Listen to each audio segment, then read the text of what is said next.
What is wealth? Throughout the series we'll be running a brief segment on what is wealth. It compares Fred and John's financial affairs, says help us see if we can determine what an accurate definition of wealth might be. I think you might be surprised. Let's have a look at their total incomes. You'll recall from an earlier show that Fred's income was $90,000, adding his rental income of $5,200 makes Fred's gross income $95,200 a year.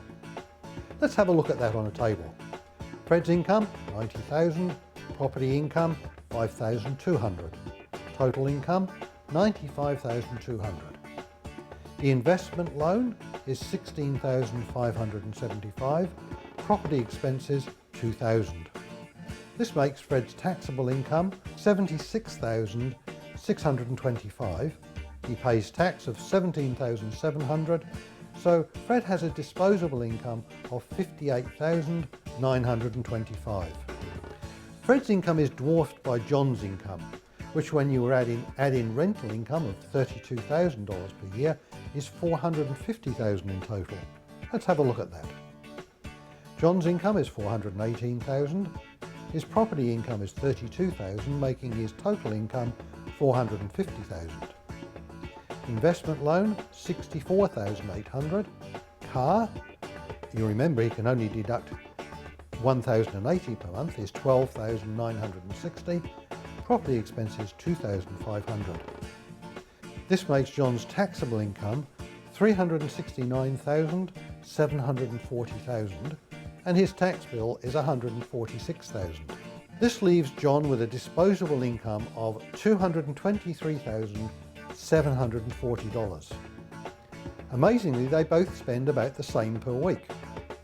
Fred is a bit more of a homebody. He spends $238 per week on entertainment. This represents 13% of his gross income. John's party habit costs him $1,125 per week.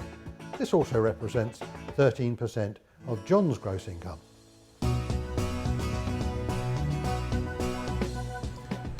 Welcome back. Now this is the reverse interview, but as you know, we have a reverse interviewer who represents you to ask the questions that maybe weren't covered in the segments. But today I'm the reverse interviewer. The reason for that is that Keith is more expert on goals than I am. So while he's here from Queensland, we're using him up. Keith, thank you for agreeing to be used up. Look, Kerry, my pleasure. I like being used, so it's okay. Cool. Now, we've created 100 goals. Yes. We've done that, and some people have won some of your books and some people have won free risk analysis from AIA, and they're very happy people. Great. But now we want to help them turn the 100 goals into, we want to help them identify the things that are really important to them and actually make them happen. Yes. How would you recommend that they go about that? Yeah, great question. Here's a thought. Most of us have heard about a concept called SMART goals: specific, measurable, obtainable, realistic, timely. And you and I were chatting about this before. Yeah. Here's my take on it, is that they need to be more than smart, they need to be smarter.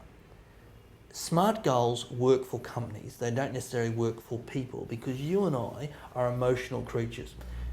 As adults, as human beings, we experience 135 different emotions. Some of us all in one day, some of us never.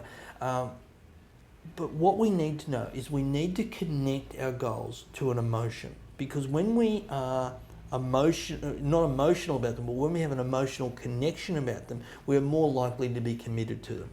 So think about this. The traditional way of setting goals is you set a goal, you take action, you get a result, and you gain a feeling. What if we inverted that triangle? What if we said, let's start with how you want to feel.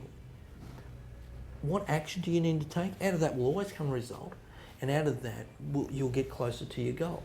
But let's start with how you want to feel, because the process of true goal alignment is about feel, think, and do. If you look at it this way, feel is the emotional connection, do is the think is the mental connection, do is the physical connection. So feel, think, do.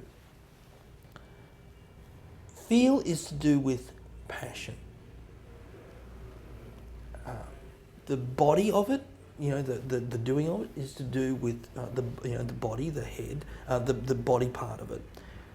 It's important that we get that alignment of feel, think, and do. So, what I suggest for people to do is start to say, what is it that I want to, how do I want to feel? Then write the goal from that, and then think about what the ritual is, the daily activity that they need to be grasped of to actually make that goal come true. Let's say that somebody decided that they wanted to own a Mercedes. Can we use that as an example of how it actually works? Yeah, I'd even go back a step further. I'd say, what does that represent in your life? So how do you want to feel this year? Now, you and I will have 1 to 4 driving emotions. Your viewers will have 1 to 4 driving emotions.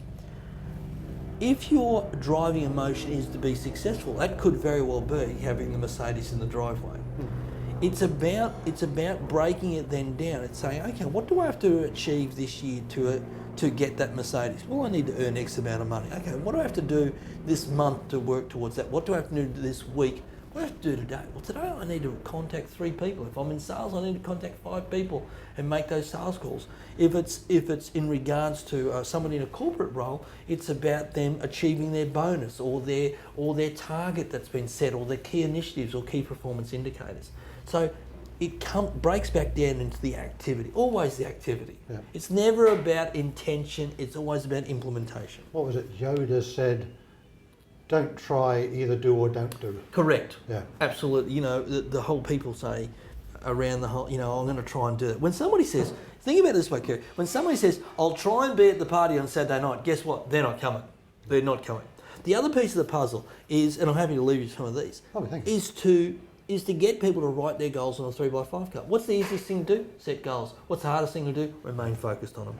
And so this is a very low-tech activity, but it's important to put it in your wallet, put it in your handbag, put it on the sun visor of the car or your bathroom mirror alongside your bed, and read it every day. Okay, so it's about focus. We've hit a number of things here. Yes.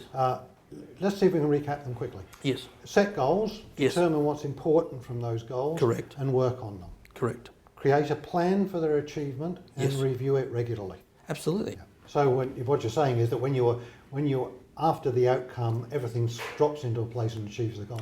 Absolutely. What you do is you bring it back to today, because so often we're so far out here and we don't get that traction, and then we get disappointed. Okay, thank you very much, Keith. Delight. Thanks, Kerry. Now, I'm sure you can see why Keith has joined us. He's energetic, as you can see. But more, Keith's goal approach is a little different. And of course, Keith doesn't introduce us to anything without giving us support. So you'll get support to write these goals on your website, Keith. Absolutely. You want to go to passionatepeople.com. There's videos, there's tools that you can download. There's a wonderful document there called Creating the Best Year Yet. And that document is a lovely A3, and it's got 12 questions. And it just helps people get that clarity to have, why wouldn't you deserve to have the best year yet? Yep. So you can see, with the support that Keith is prepared to offer you from his website for nothing, which is always a good price, why would you not be doing this? I have to say this all the time. Why haven't you written 100 goals? Why haven't you converted some goals to achieve? If you're feeling a little bit guilty, that's superb. If you're feeling incredibly guilty, and you should have done it last week, do it now. You're not feeling guilty at all, you should. Thank you for joining us again, and we'll see you next week. Don't forget our competition. Please go to the website and sign up for our 100 Goal Challenge. Prizes are being generously awarded by AIA Australia, who are giving a free risk assessment away every week, and 2 iPads to be won throughout the series. And also Keith Abraham, who's donated his book about finding your passion. Go to the website wealthplan.tv. Thank you for joining us on Wealth Plan TV. I hope you enjoyed the show. Next week, we'll be dealing with risk.